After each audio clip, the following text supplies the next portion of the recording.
combustion train here today, because the combustion chain shows us what the products of the chemical reaction of combustion are, which is what we do with hydrocarbons when we burn them to release the energy. So this is the chemical reaction up here, Captain, we're doing.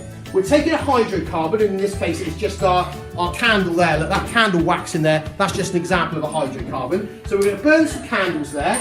We're reacting them with oxygen that's just present in the air. What that's going to form is water vapour, which is a greenhouse gas, not good, and carbon dioxide, which is a greenhouse gas, and also not good. So we've got a few different chemical reactions set up to show us what actually happens. So what I'm going to do is I'm going to lower that down just so we can capture all the gases coming out of that there. And I'm going to put the water on over this side just so we're drawing those gases through the tubes there. And you should be able to start to see those tubes. They're going.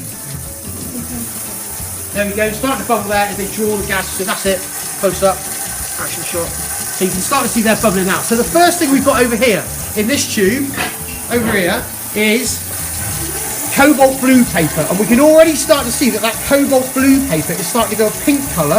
Cobalt blue only goes a pink colour in the presence of water vapour. So we can already start to see the fact that's a little bit pinky. There's obviously some water vapour over here. Next tube along is our universal indicator. What do we use universal indicator for? Measuring. Oh.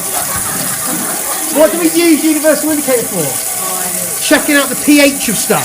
So the fact that this has started off green meant it was neutral, but as we watch it, it should start to change colour. We'll come back and check that in a second. The last tube we've got here is, where is it? Lime water. Now lime water is used to indicate the presence of carbon dioxide. So the fact that this is already going milky like this suggests to us that there is carbon dioxide present in this. We come back over here again, Cam. We can start to see this is now starting to go a bit of a yellowy colour there. So we know that this is actually turned from being neutral to being an acidic solution in there. We can see that's going really yellow now. Right, so sit down and Cam.